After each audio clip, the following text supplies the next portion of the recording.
Alright, guys, welcome to the channel for YouTube, of course. Another day in paradise, well, depending on where you're from, if the weather is really crappy outside. So, today we're going to go over a little bit more in depth on everyday carry and bug out gear. So, let's get started. Depending on the environment, whether you're in an urban or city surroundings or wood surroundings or county surroundings or anything like that, clothing is huge, is really huge. I would definitely find something in the tactical world, such as this tactical systems. Danner makes an awesome boot. I would definitely check those out. You're look for Danner boots. You're looking anywhere between $200 to $300 because they are the best urban, tactical, or desert, whatever you are.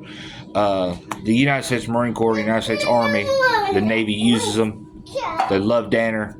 They are a huge supporter of Danner boots in the tactical world. A lot of SWAT teams use Danner. So if you want comfort, durability, and a tactical shoe that is going to be above the best, I would roll with Danner. And that way your feet will be protected. They do come in steel toe. They do come in soft toe. They do come in composite. With that being said, we can move on with the backpacks and everything else. Unfortunately, I do not have a bug out bag prepared. I know, shame on me, but I do it anyway. MREs, they may not be the best tasting thing in the world, but they are nutritious. They will keep you fed and keep your body in nutrition until you can find a better food source with that or with water. Water sources are entirely favorable. I would definitely look at something that can purify your water while you're on the trail, or if you are in a end of the world scenario like a apocalypse or something like that, or it just all hell breaks loose.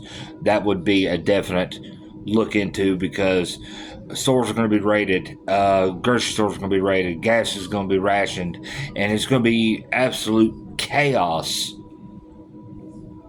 in the streets. So, for protection, personally, I would go with something that's got knockdown power. I would go with something that's got penetration power, and always, cannot check this enough. Ammo check. Check ammo always. This is a Ruger 380. This is my wife's pistol.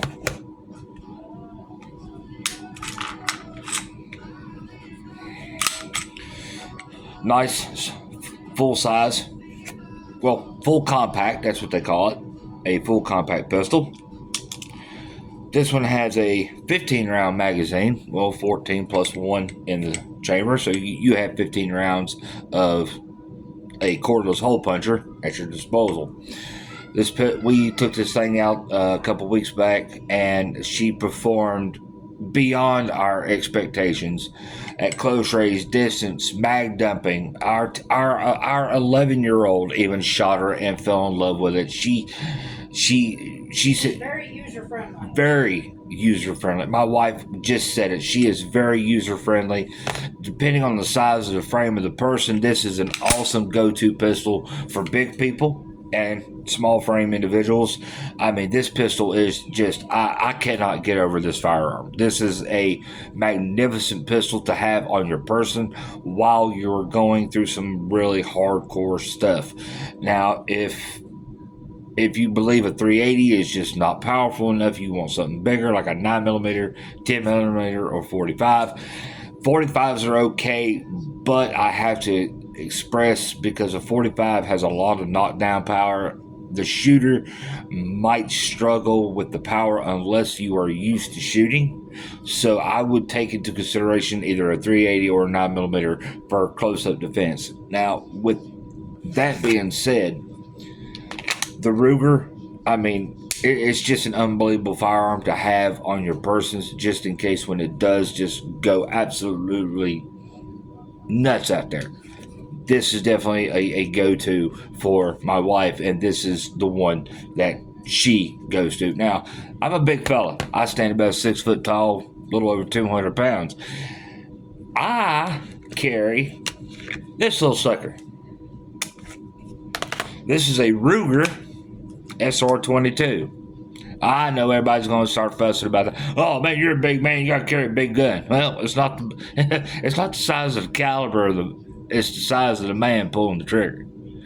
And this little thing right here. I mean, this little sucker is a blast to shoot. I took off the factory handle to put the bigger handle on because I got gorilla hands. So this actually feels. I mean, I just wow, awesome. This is a good pistol for self-defense as well. Everybody complains about 22s, but let me tell you that little round does a lot more damage than what you think it does. I mean, it can go straight through you, and the wound is so small it will start to heal on contact. But the damage is done when if this little round bounces around inside the body cavity. Yeah, you're gonna be in trouble real fast.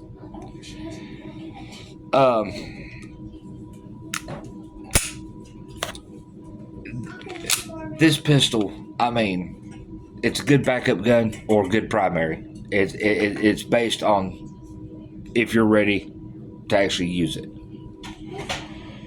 Now, if you have a firearm, you have your pistol, you have everything you need to know, you have a couple things of ammunition. Next, I would go with an OTF. This is an OTF. This is made by Cobra Tech. This is a good defense knife, a good out the front automatic. Good for up close and personal. Or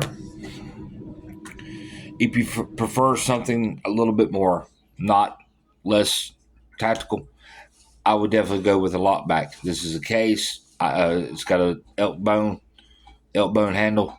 Too pretty to mess up, but it holds really well. It feels good in the hand, and it's very, very stout. Multi-tools.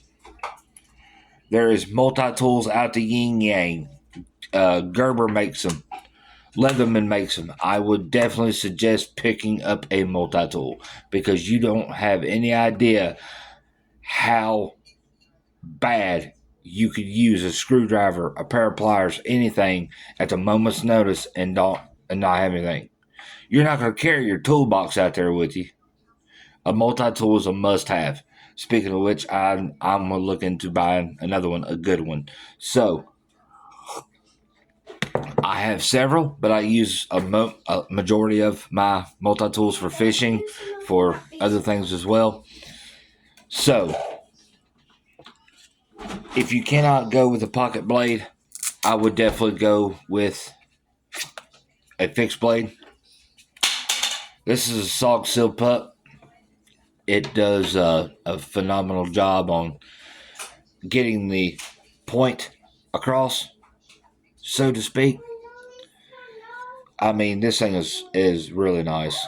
It does a fantastic job. I'm not a big fan of the serrated edge, but the serrated edge works out great just in case your hands get wet or sticky for that matter. It's a good knife to have on you that you can use in a drop of a hat. I would definitely use it on a molly pack where you can gain access either here, crossways, or on your belt for quick deployment. Next, I have the favorite. I have the United States Marine Corps fight knife, the K-Bar. 13 inches of let loose. This weapon has a rich history dating back to 1940s to World War II. United States Marines carried it into battle, and the Japanese hated it. They hated this blade because it was so strong, so dangerous that it put a lot of their katanas or their knives to shame, and the Japanese would use captured American knives against American soldiers. But If you need a good knife to get through a crowd that is either blocking your way or being hostile, this is the blade to go to. If, unfortunately, this or this is inaccessible. If you know your firearms in your car, not on your person, you're going through a hostile crowd, but you know for a fact you got this thing on your belt, it's going to change moods real fast. And this blade has been through a lot, so it's definite must carry in the pack.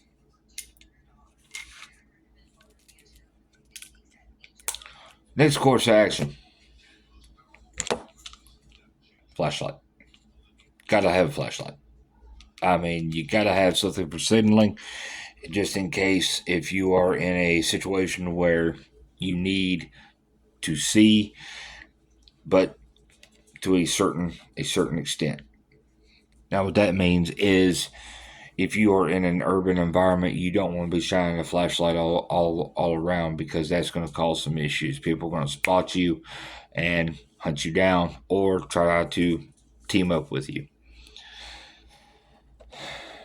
I don't have one present with me right now, but I would definitely carry a notebook. Definitely keep some pens at the present, so that way, if you have, well, that work, or a notebook, not a full notebook, a little notebook, one of those little pocket notebooks. It's something to write down messages with, or vice versa. If you are out somewhere and you have to get a message out, cell phones are down, so on and so forth. Pretty sure nobody has forgotten on how to write a letter, right? Everybody knows how to. Hey, I'm here. Follow this road. Comms. Communication is key, folks. If you have a group of 5 to 10 people in your group, I would definitely look in to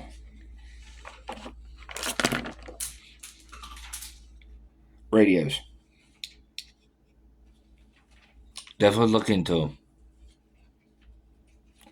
These radios will keep you safe. These radios will keep you out and being lost. Radio check. Come back. If you have a group of 5 or 6, make sure comms are key, folks. Because if you don't have comms, you're in trouble. The first thing that might go will be cell towers. So if you're out in the woods, cell towers go down. No communication. If you have no way of signaling with a signal mirror or a fire, and you know your group has two-way radios, you know the channels, find out where your group is. Anyway, guys, that is all I have today. So I'm going to get some more things together, and I'm going to do a little bit of a longer video. I don't know when, but I'm going to go through a lot of things to cover. Make sure that you are prepared for out there. Clothing is a different story. Rain jacket, lightweight, something with a hood. If you're prior service or have law enforcement experience, and everybody wants to go out looking like Rambo, but urban environments really doesn't matter, as long as you can stay hidden but protect yourself. That's the key. So, guys, it's been a pleasure. We'll definitely discuss more later on. Y'all have a good day.